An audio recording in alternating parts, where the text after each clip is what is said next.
Good evening and welcome to The Square. Tonight we bring you a dynamic discussion on sports in this country. We'll be discussing what works, what doesn't work, and how we can improve the weakest links of sports landscape in Rwanda. I'm joined here by our guest for this evening on The Square, Mr. Festus Bizimana, the second Vice President of the Rwanda National Olympic and Sports Committee. Thank you very much for joining us tonight. Thank you, too. Thank you very much. My name is Dan Mpisi. I'm part of The Square. I'm joined by my three fellow resident panelists here on The Square, as always. Bernard, Charles, and Ephraim. Hi, How are you? Diana, how was your week? Good so far. Bernard, always a pleasure to have you. And as we always do, Mr. Bizimana, just before we get into the thick of things, we'll just have a sort of weekly highlight that we usually do on The Square. And please feel free to also tell us what your weekly highlight is. Ephraim, I'll start with you. What so far is your highlight for this week? That there was no rain on Assumption Day. Is that supposed to be rain? Yeah, Historically, yeah. Every 15, at least every Assumption Day, That's true. there's rain. So That is this year we true. didn't have it. So yeah, the effects of climate change are setting in. Yes. We had it before 15. Yeah. I mean, yeah, we had rains before 15th of August. So When was that? Yeah, there was, I I think think like a week sometime, ago. a few days ago, yes. Yeah. Interesting. Charles? Talk about Assumption Day. I think we have a huge opportunity around mice, so if RCB can jump on it. Earlier on, I was seeing pictures of the throngs of people, the massive people who come to Rwanda to go to Chibeho. And I'm like, how are we tapping into this? The Anglican in me didn't know about Chibeho until today, but now Really? it was just a hyperbole. But the point is, I think we need to milk that Chibeho cow until it complains. Yes. Bernard, your highlight of the week? As I had mentioned, I'm really concerned. The reports about a popular musician called, is it J. Polly? J. Polly, Rwanda's #1 hip-hop artist. You know, in my view, in the court of public opinion, that guy deserves to be somewhere, and not just for 2 years. In my view, life imprisonment. What did he do? How do you deform someone? Someone who's supposed to be your partner. And, well, I was just being told that the victim is actually trying to protect wife. him. His Yes. wife? So he You beat his know. wife? Yes. And her teeth are deformed. And he only gets 2 years. This goes back to the women years of economic empowerment. So Women empowerment, actually, Yes, that we were discussing last week. that's one. And two, this week the Prosecutor General released his statistics. When you look at those statistics, cases of gender-based violence, defilement, it's a shame. Something has to be done. Okay, one might argue that we have improved the processes, people are reporting more, so perhaps it's not necessarily an increase, but we are able to track, this information and people are reporting.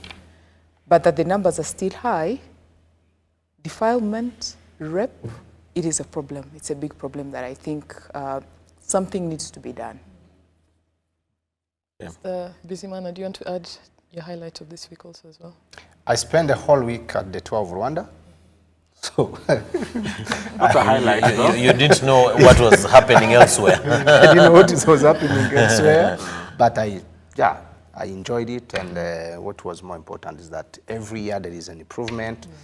The way it was organized last year, this year was, better than last year. So I was fully in the 12 Rwanda, and I didn't know what was happening outside. But I read about Jepoli anyway. Yeah, and what's your reaction to that? It's unfortunate. It's unfortunate, and I'm always attempting to say maybe he didn't beaten up his wife because it was a woman or his wife. So, but violence in general is not good. beating up someone, breaking the teeth of someone, and especially when it's someone who is very close to you, it's a shame. It's a shame. But I heard that and not to dwell on this topic, but I heard that the wife was coming to his defense. Yeah, but I don't know how true that is. But in most cases, you find this is because, this is a provider, and even though it's spousal abuse, this person maintains the family. So then, and them being in jail actually sometimes, and it doesn't work, and that's why you find victims of spousal abuse. That means we need to have coming back to this empowerment aspect, we have to have a system.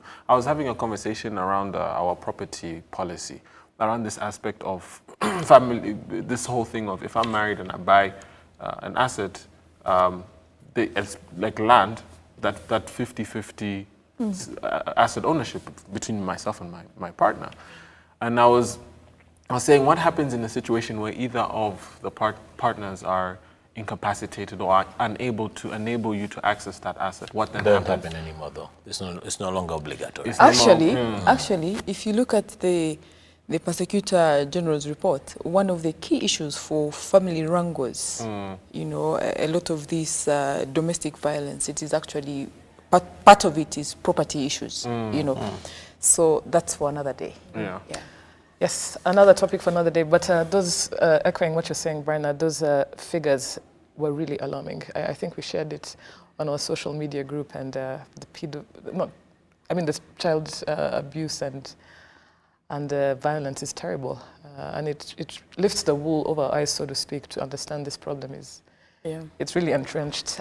So we're here today to talk about sports in Rwanda, and I'll start with the most obvious question. I think most people have been asking themselves: football in Rwanda, soccer in Rwanda. It's one of the most popular sports, but we remain a low performer competitively in the region.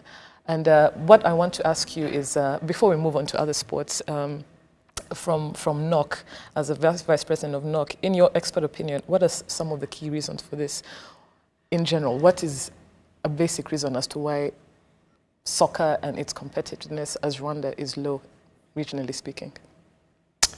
Well, thank you, Diana, but this is very tough question.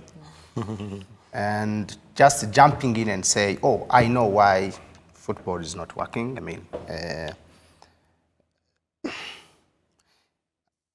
I think it's a complex issue. And to analyze it, you have to take it at a whole, not just saying, oh, this year we didn't perform well, last year we didn't perform well. First of all, soccer is composed of different clubs, and issues start with every club. If you have one club which is not well organized, or if you have the federation that is not well organized, or if you have some other issues related to money, because it's about, I can say, frankly speaking, that issue of money is predominant in football, or in success of any sport, be it cycling, be it volleyball, be it. And I think in soccer we need to see how the clubs are organized. You hear today that in Rayon Sport you have some issues with the sponsors, you have some issues with the managers of the club. You hear it in Mukura, but because Mukura today is well organized, they are winning they are winning a cup, Peace Cup. So it's a complex issue, and to understand it, you need to take it as a whole, and not only saying football, soccer is not doing well. But what I think people are trying to understand and to reorganize. We have a new managers, a new team at the federation. They have been there since maybe 3 months. I'm told, and I think, and I see that they are trying to understand, to reorganize themselves, to make sure that things are fixed. issues are fixed. So that is what I can say. Maybe some others can jump in and say, but I agree with you that we don't perform well in football. I agree with you that we have some issues, but I'm confident that those issues can be solved in the future. Ephraim? So, you know, this conversation is timely, considering what happened with the World Cup. And when you look at the World Cup, it sparked a very heated discussion about the state of football on the continent in general. Because the France team that went on to win the World Cup was comprised of a lot of African players who were not, for the most part, many degrees removed from that country. Some had even asked to play for their national teams on the continent, and the story goes that one of them, the officials asked the father for a bribe. And I say this because in football, everyone will tell you that the development programs that start right from the grassroots are absolutely paramount in ensuring that the team or the teams that exist are above par. That's one. A second thing that I think is really, and you guys can comment on it, but one thing that I think is also really paramount is when you take, for example, the success we have in cycling, Rwandan cyclists are competing in a tier where their skill sets and the development of that particular federation is up to scratch. And soon we're going to get that, we're going to be upgraded and we're going to be competing with more qualified teams, better teams, more skilled teams with probably better development programs than ours. The question would be, how would we fare against that? When it comes to football, we don't have the luxury of that. We don't have a Division 2 for AFCON. We don't have a Division 2 for the World Cup. We take our team and we try to compete against the world's best. And you see that there's that disconnect with people want to apply the same development tactics that work in cycling, the same financial strategy that works in cycling, and say, oh, it worked in cycling to work in football. But I think a lot more has to be done when it comes to football to ensure that we are competitive. And you know, yes, I've been a sports administrator for probably half of my life, or a little more. And I'll tell you that it works in a very, very simple way. Just like a business, your investment is usually commensurate to the result. okay. The only difference is, with sports, the court of public opinion is going to be harsh because it will judge you on how you have performed at the topmost level. And therefore, for purposes of the square, we are going to be sort of obliged to look at the performance of football, now that that's what we're talking about, before we go into the other disciplines and sports in general, from the performance of the national team. On a lighter note, today I was at a site visit and I was stung by a wasp, but it didn't hurt. I wasn't shocked because... Are you trying to say something about I wasn't shocked because I think the wasps that are of Rwandan origin do not sting to hurt. But back to serious business, you know, when the performance of the national team, irrespective of the discipline, is a direct result of the clubs. And that's why Festus raised a very, very pertinent point around the clubs. I think we made two big mistakes as a country, and of course, when the federation makes a mistake, the country pays the price. A few years ago, they said that, no, we do not want foreign players in our league. That significantly diluted the quality of our league. Yes, you can argue until the cows come home that we want home-based players, we want to grow a Rwandan talent and so on and so forth. But for crying out loud, Ephraim just nailed it on the head. France is winning the World Cup not with footballers who are born in Nantes and all these players and all these other places. So I think that's where we got it wrong. One, on the league and the quality of the league that is not up to par to be able to produce players that compete at that level. The second thing, Diana, is around governance. And I know Festus has tried to as a policy man, as a man who's at the helm of the federations, he's trying to play it smooth. But the significant governance gaps that we have in the sporting federations, where you have football administrators who say that to be on the team, pay me something and then I'll get you on the team. Where you have volunteers in sporting federations who say they want a token or money to sitting allowance to be able to sit in a meeting for an elective position. Where you have examples of somebody who runs unopposed and is unable to be elected in that position. And you know, you have significant governance gaps in our sporting administration that have led to a trickle-down effect, and football has gotten the biggest stick. Now, that said, I am a strong believer in the way our army runs the business. By virtue of the fact that the man in charge of the Football Federation today is a retired general, I have hopes. Yes. And those are very serious structural issues that you mentioned with our associations. And Festus, I would like to react to that. Yes, sure. He touched the issue of investment, and I want to go back to why it is crucial. One, I'm not comfortable just discussing football because it's such a patriarchal game. You know, every time you talk about football, you think about men. You know. Yes. I would love to see. I didn't know that. Yes. Football is predominantly men. But going back to the issue of sports, the investment. Let's look at our schools today. Where do we have sports as a culture? You'll find that it's more prominent in private schools. In most public schools, where the majority of the Rwandans go, actually there are no facilities to facilitate its sports culture.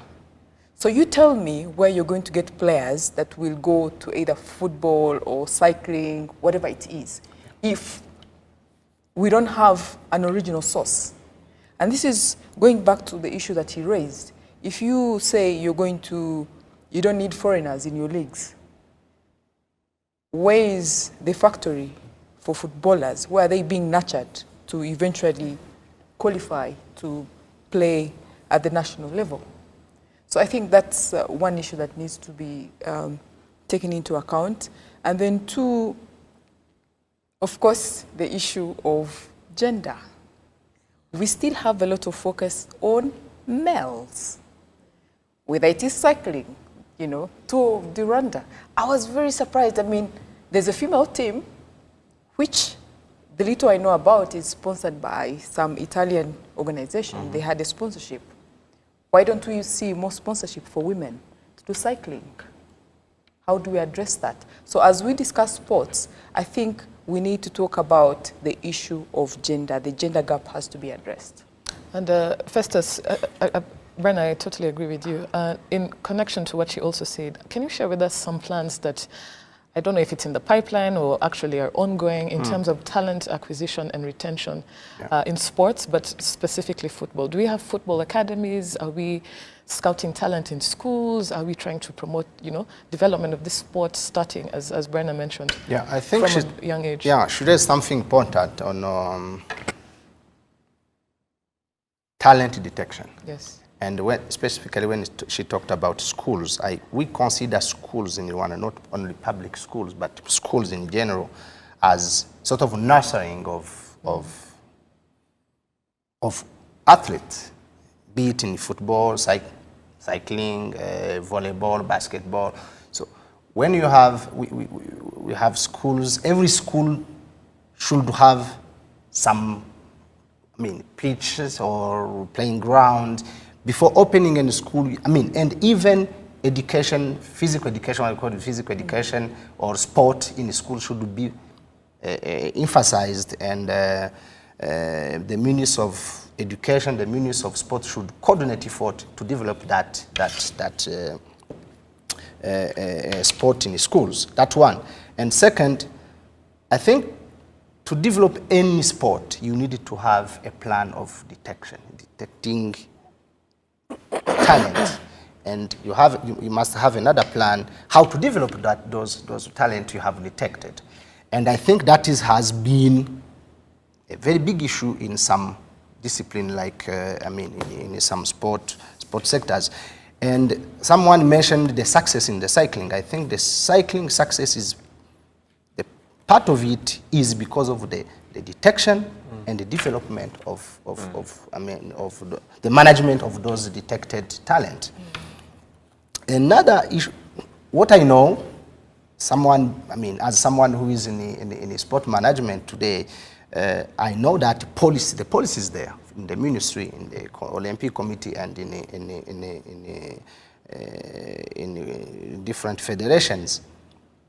Today, the policy is to focus on youth, young talent. And when you have those young talent, you have to follow now the development of those detected talent. The issue is, or the question is, how are we going to manage that? Do we have sufficient fund to do it? Do we have resources or required resources to do it? Is the government the only body that should fund or accompany that development? The private sector is the private sector fully involved in that for that purpose? That is where we should look at and make sure that it works, because it doesn't mean anything if you detect and there is no follow-up for the development of detected talent. Yeah, that's what I... but I'd just like to zero in, if you can just give us some concrete examples. I really want to zero in on this element. Do we have football academies to begin with? We do have football academies. Yes. We do have, yeah. And what is the level of these academies? What are the outputs, for example? What have they produced so far in the country in terms of talent, sporting talent? Did you follow what is happening in Tanzania today? I mean, last week we have young Rwanda under 17. Under 17. Rwandans are doing very well. The Rwandan team is doing very well, and thanks to what has been developed in that academy. That's actually them on the screen. Oh, okay. That's I didn't see. I didn't see that. Yes. So we have a Rwandan football academy. It doesn't perform. Maybe I was attempted to say it at the beginning. The Rwandan public is too demanding, and it's not a bad thing. It's not a bad thing. But the Rwandan public is too demanding, and Rwandan people are too demanding. But I think we need. I think Charles has touched something on that. You can't pretend to have success, to have result, just in 2 months, in 3 months, in 1 year. You need to invest and wait for long. I mean, not maybe a long term, but at least a short term. If we started one football academy, if we detected people, if we started a new policy, the public should not expect a result in just 1 year. But as managers, we should make sure that efforts are put in place and that the process is going gradually but surely toward the success. So, to respond to your question, yes, we have a soccer academy, and I think it is doing. Yes, they have some challenges, but they are trying their best to This is something I'm fairly aware of. Yeah. There's quite a number of soccer academies. There's the one by the federation. There's then all the top clubs will have junior clubs. So Apia has its junior. Then is there a youth league? There is a youth league. There is a very, very competitive schools competition in football. So that is not where the problem is. The problem is the growth path of these children up to when they get to the club level and eventually professional national team level and so on and so forth. So at that bottom level, there's no problem at all. But I want to say two things. One, around sports infrastructure. And I'll start with Kigali City. The Kigali City Master Plan requires that before you're going to start up a school, you must have a playing field. You'll go elsewhere. I think the Education Board with REB, with their regulations and the boxes they tick, they'll say you must have a sports field. Now, you'll set up a school, you'll have a sports field. It's a broad definition. So if you have a basketball court that doubles as a volleyball court and it's in its free time it's a parking space, you will have ticked that box. And you will get license. That's what's happening. Yes, and that is what's happening. And you'll get license to run a school. 6 months down the road, 1 year down the road, you may be at liberty, and quite often you've seen some of these schools doing it. There's one particular school I drive past, Mulindi, Masoro, on the upper side of the road, I see it. I remember that school very, very well. There was a volleyball court there. Today there's a classroom block. Because the criteria for inspection as you move along, the sports facilities, I think they rank like number 19 or 20 on that list. So you tick the boxes at the beginning, but along the way you are not gauged on how you have continuously performed along that, and we lose a lot of athletes. So and there's an element of mindset in that, you know. Yeah. Yes, of mindset. It's Yes. not a priority, and therefore, you know, it just keeps on perpetuating itself as a problem. Actually, going back to the issue that he's raising, I think even if there's political will to promote sports, as a country, we still lack the culture of sports. Exactly. Sports. I disagree. I'll explain why. Allow me to differ myself. I will explain why. I will explain why. Please go I will ahead. explain why. First of all, you can look at the campaign today to get people to walk. Yeah. Car-free day. Yeah? If we had a culture, it wouldn't be so much effort. That's number one. Number two, it wouldn't be a reserve of the elite who want to look nice in their trainers showing up. Yeah. Okay? You want that every Muturaji understands the value of sports. And this is happening right now. There's a campaign. So we are making steps in the right direction. But going back to the culture of sports, the issue that he's raising in terms of how resources are allocated gives us a picture whether sports is a culture or not.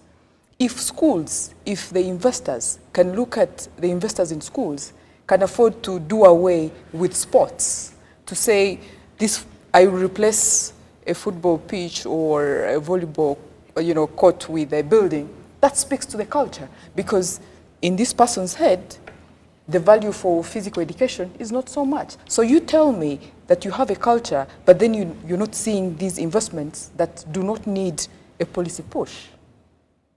How does that happen? So I think we need, first of all, we need a shift. And it is not going to happen until people see value. Until people see their children, who perhaps may not be good in academics, doing very well in sports and becoming big stars. You cannot do that. How do you create a critical mass of Rwandans who have succeeded in sports? You cannot do that with pockets of investments. It has to be a national, push. How you do that, I don't know. Festus, what do you have to say? Let him first just give his differing points. I mean, when I said I want to differ, it's because I know Rwandans have a culture of sport because we have so many traditional sport we use, our society used to practice without getting necessarily from Bazungu, as so many things came from Bazungu.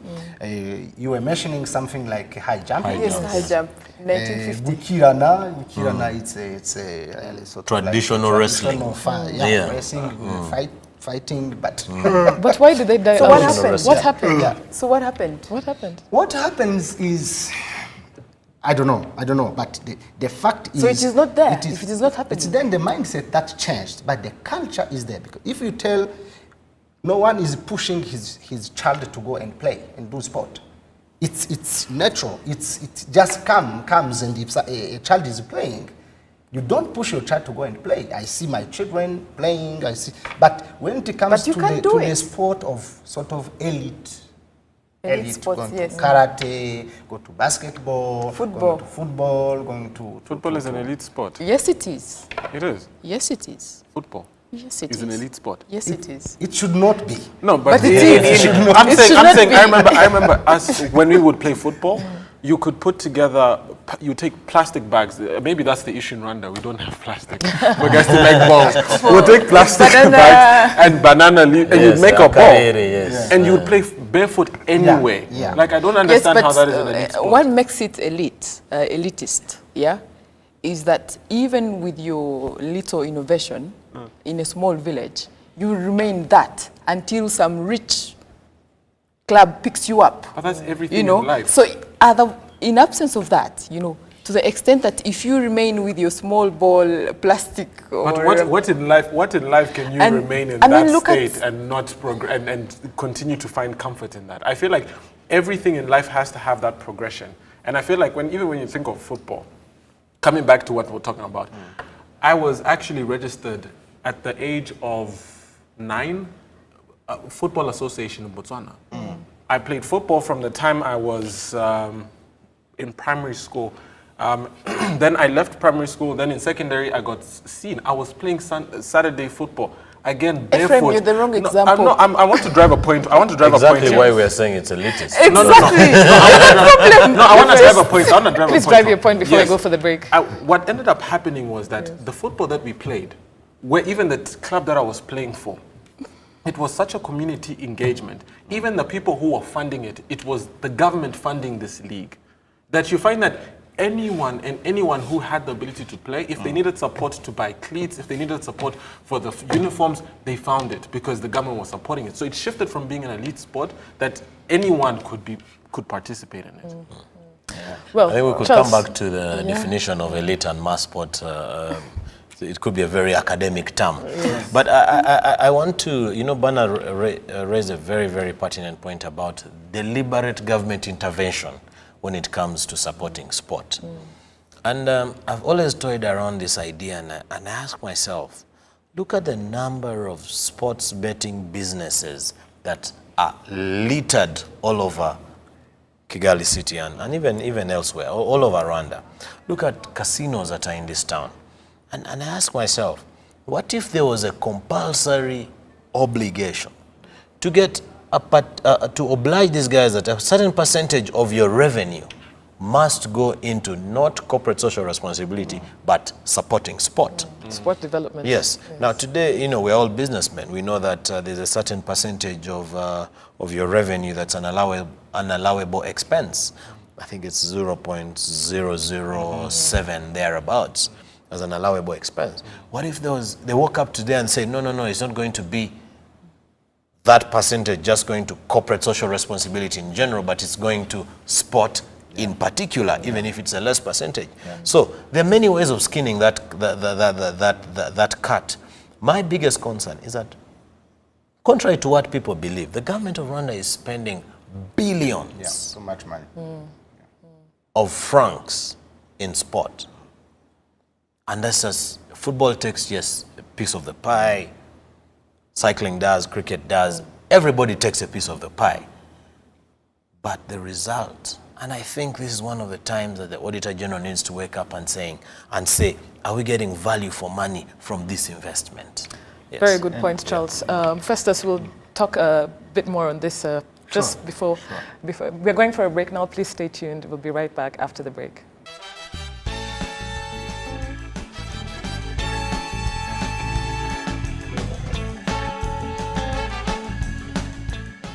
Welcome back to The Square. Tonight we are discussing sports in Rwanda, a review of sport in Rwanda. And we are joined by the second Vice President of the National Olympic and Sports Committee, Mr. Festus Bisimana. Earlier on we were talking about football and very many things surrounding it. I want to now take us to cycling, Tour de Rwanda, and the perception is that this is an emerging sport and it's wildly successful. What is the magic, so to speak, behind Tour de Rwanda? Is it good talent acquisition from an early age, as we discussed? Is it to do with money, with funding, investments from private sector, a big push by government? What is the magic, so to speak, behind Tour de Rwanda? And can some of its successes as a sport be replicated? First of all, I think Festus should make a disclaimer on this. His passion is in cycling. Oh. He's on the executive committee of the cycling board. Oh. And therefore, whatever he says, we should take it with a pinch of salt. It's like asking me about cricket. So I think that should be made extremely clear from the onset. I'm an analyst by profession, Noted. And I have never been biased, but I can share my experience in cycling, of course. And yeah, you're right. The perception is that the cycling is doing well, and it is true, it is doing well. And it's not only perception, it is based on fact. It's a reality. It's a reality. We can see it. Yeah, we can see it. But I never think that there is something from magic. There's no magic about success. You have to work for the success. And cycling in Rwanda, the success we have today is a result of a long-term investment in terms of resources, management, and everything you can imagine. Government effort, federation effort, partners effort. So what we see today for me, the success doesn't surprise me because I saw this coming. We are now on the 10th edition of the Tour of Rwanda. When you talk about cycling, people see immediately the Tour of Rwanda, but cycling, it's big. It's not only the Tour of Rwanda, but the Tour of Rwanda is a brand. It's a brand, and it's a huge success. But the result is a result. It's a result of the success. Is a result of a long-term investment, starting by detection. That one, detection from some partners who came in, who saw the potential in this country, and who said we can invest in this sector and have results. We started in 2006 with it's not a secret, with Jonathan Boyer. Yes. Who is an American, a former rider of France, and he invested a lot of resources in terms of detection, in terms of development. And when we started 12 Rwanda in 2009, we didn't win the 12 Rwanda in 2009. We need to win it in 2010. We started winning it in 2012, I think. 14, because this is the 14. Yeah, it was the first time. The first time we won it was in 2014. And since then, we win it every year. And you see it, we don't not only win in Rwanda, we even win in other races like Tropical at Misa Bongo, we do it in what Areruya has done in France. It's an investment, so that is what should be duplicated to other sport. You don't expect success just because you want success. I want to talk about numbers. Let me give numbers. No, wait. I'm just a burning question. Honestly. Banner is burning. I'm listening to you, and I'm waiting for you to talk about the female team. Yes. I will talk about it. Please do. You have had so much progress, and look at it. When you look at the images that they were playing for, they're only men. There's always the man in the middle, and then you have these two women, one standing here and the other one. Why? That's the nature of the race. And Why? I'm it has to change. No. I have to take a divergent opinion on this. How do you decide what is a priority? I will go to tennis. And I'll not talk about Rwandan tennis. I'll go to Grand Slams. Yes. That's diversionary. Yes, I'll go to the Grand Slams. For crying out loud. when the Wimbledon is played, the prize money for the men, I'm not saying it is necessarily correct, but it is deliberate. The prize money when Roger Federer wins the Grand Slam and Serena Williams wins the female edition of the same Grand Slam, they will get different money. Absolutely. When you say different, can you specify? Federer gets more. I think, he gets more. Yeah, he gets much more. The difference. Yes, What is he'll the get difference? much more. Yes. Why? The television audience that a Roger Federer and eyeballs, Rafael so to Nadal speak. will attract versus Maria Sharapova and Serena Williams is totally different. The number of people that you will see on the streets when female riders are riding and male riders are riding will be totally different. I am a strong feminist, Bana. We had this discussion last week, and I am sorry you're not going to change this overnight because of your opinion. Thank you. Yes. I'm not going to change this overnight, but as long as we accept the status quo and say, well, if it's Wimbledon and the men are earning more, that's okay. No, and I'm saying it's not okay. I'm not saying it is fine. We have an opportunity. We have an opportunity. As we do not have an... yes, we have an opportunity as a young country that has already shown that we can do things differently. We can do things. Festus, what do you have to say to Bernard? Without sidetracking on this, and I want to come to Festus's rescue on this because he will still have to answer Bernard's I have question. been a sports administrator Let me for put it several years. Yes. Yes. I think you need to start somewhere. Exactly. Yes. Sport and cycling in particular, it's a very expensive investment. You can't pretend to invest in cycling and saying, okay, I'm going to develop at the same time male and female teams and achieve the success at the same time. You need to start somewhere. That's one. Second, we have different clubs of women. We have them. The success, the way they are developed is totally different from how the male are developed, because we started first with male. Not because we don't want female being developed, but you need to start somewhere. It's a matter of choice. It's a matter of choice. Well, Festus, we're going to our Twitter feed, but that's why I'll have to cut you short. Yeah, but what Bernard is saying, basically, yes, I agree, we have to start somewhere. I hope NOC will take what is being discussed on the square, what Bernard is saying, and put it into consideration. Absolutely. And really accelerate the development of women in this particular But I want to throw sports. numbers. Yes. I want to throw numbers, but just before I throw the numbers, I want to talk about women and Rwanda. But can you make it short? We need to go to a social media feed. So we have seen, and it is tried and tested, that women are extremely phenomenal in administrative circles and what, because we've tried and tested it and it has worked. There is no single sports discipline, and I can put my arm there to be chopped, that's not promoting women in their sports. So Festus has nailed it on the head, but let me go back to cycling and numbers versus returns. When the Cycling Federation started, they pumped in, this American guy talked about, Jonathan Boyer, mobilized a group of American good-willed people to pump in $400,000 a year towards a cycling academy. Fast forward, the government of Rwanda is putting in 800 million francs a year, more than 800 million francs a year, into the Cycling Federation. Fast forward, the government of Rwanda has waived taxes on bicycles, on sporting bicycles. Yeah. You know, it's not rocket science that the guys are now doing well. Yeah.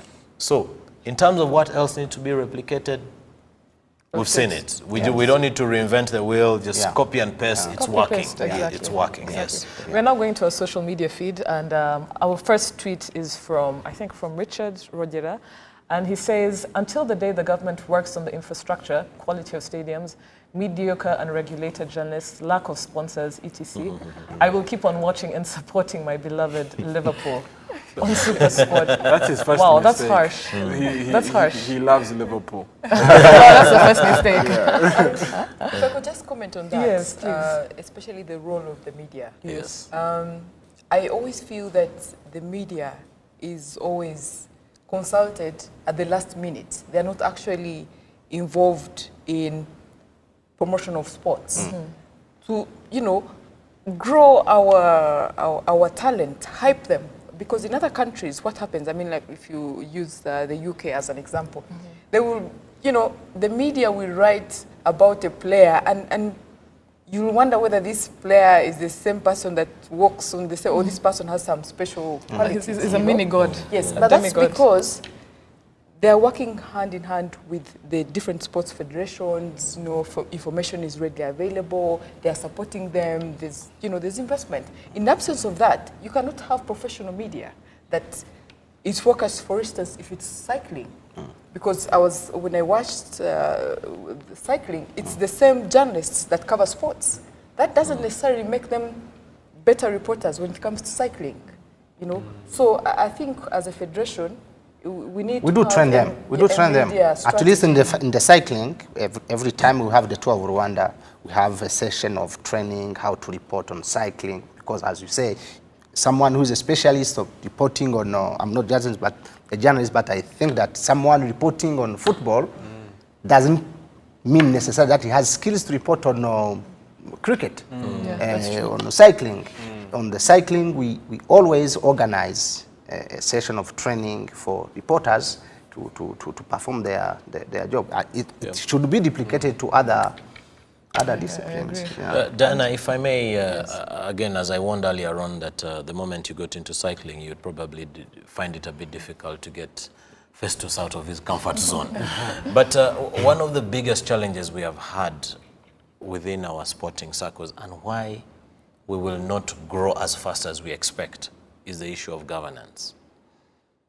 The moment sports administrators, and I'm referring myself mainly to presidents and the executive committees of the federations, do not see themselves as volunteers of their bodies and want to get involved in the day-to-day operations of the federations, and do not want to draw a clearly distinctive line between the president and the guy who decides what shorts you shall wear today, how many balls shall be used in the training session, who shall ride that bicycle today, how much per diem that volleyball player should get, who should be on the team and who shall not be on the team, my sitting allowance and all that stuff. The filth that is within these sporting federations is extremely annoying. And you will actually find that because it is happening and people are getting away scot-free with it, it will never be checked. Unfortunately, when you look at all the other sporting federations, and you look at the media as well, and you say, how often does the media check these governance gaps in those sporting federations? That's the role of the media, yes. as the third estate. Yes, you hardly find them reporting a lot of filth. I think with the exception of the Volleyball Federation that went onto a bit of stick recently, football that will only get into trouble because we have not performed well at a certain level. Beyond that, you don't get people questioning some of those governance gaps. Which needs to yes, be done. and that we're not going to progress in as long as that is not being done. Absolutely, Charles. The next tweet, last tweet that we'll read is from Hannah Krista. And, I know her, she's a young lady, very serious about basketball. She says, I personally feel concerned. I feel like sports starts at home, because if your parents encourage you, none shall stand in your way. Additionally, I totally agree that sports should become a cultural thing like it once was. Mende. Yes. Yes. So the high jump, the cultural, the mindset, it's something that I think, you know, from parents to young children to schools, as Charles was mentioning, you know, the pitch that you saw, the basketball court that you saw, is now a concrete building.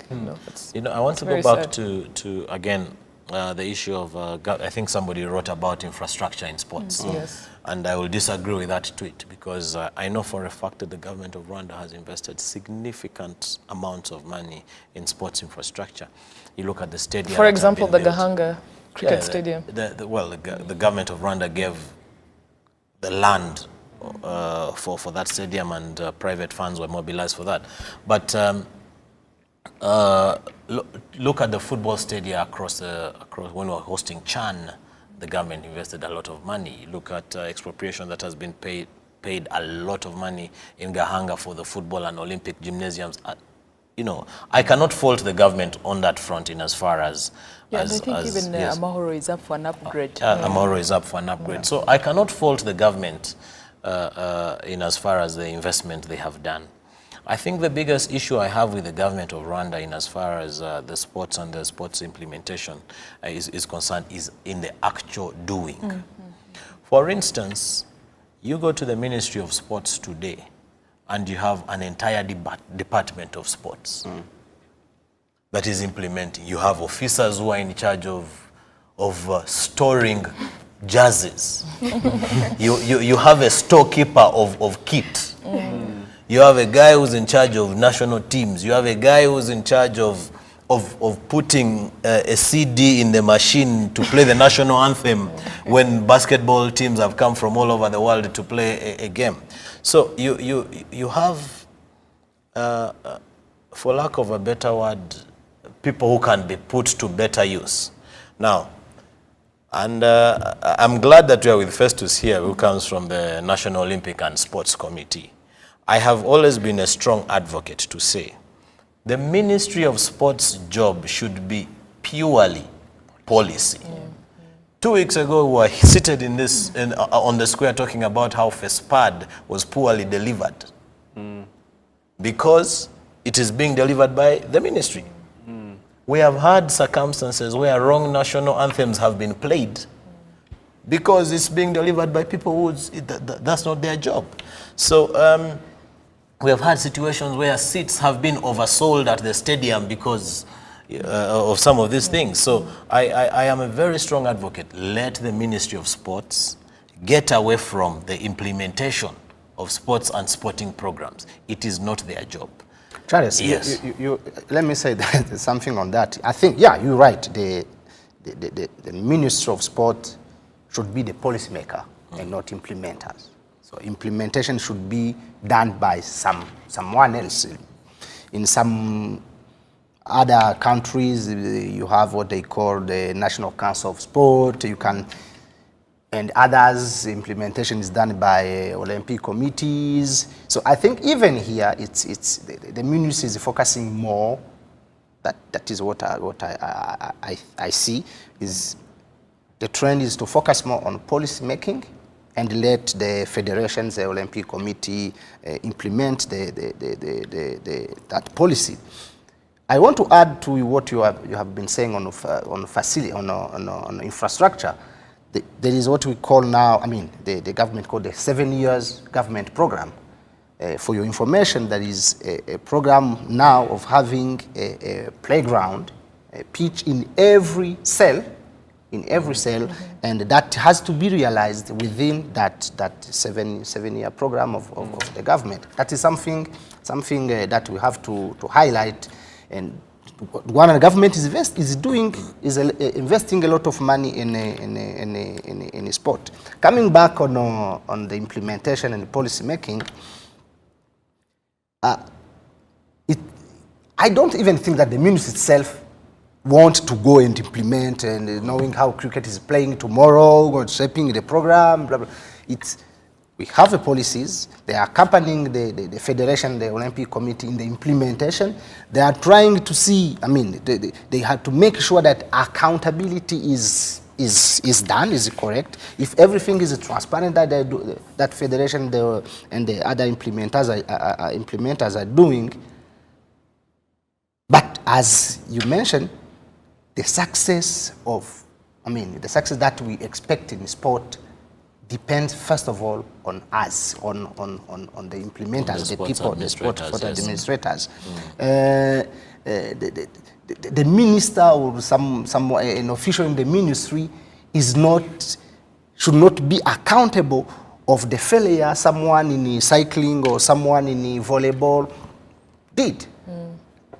It's up to the ministry now to ask rather the federation to be accountable to them, but the public should not say the ministry is failing because... Which is what is happening, yes. Because someone in volleyball or in basketball didn't his job well. No. should be responsible ourselves and do whatever we have to do and report to the public and be accountable to the public and to the government. I agree, Festus. We've come to the end of our show. As always, it's very dynamic opinions and informative debates here on the Square. Thank you for honoring us and joining us tonight. Brenna, Charles, Ephraim, always a blast with you guys on the Square. We are here, tonight we were discussing sport development in Rwanda and key issues that stood out: governance, governance of federations, governance from a policy level, separating implementers and people on a policy level, as well as gender. So, Festus, I hope Brenna's point on gender and promoting women more than we do, is something that will be factored in. Something that will be factored in. Thank you for joining us. Please always catch us every Wednesday at 9 p.m. on The Square. Have a good evening.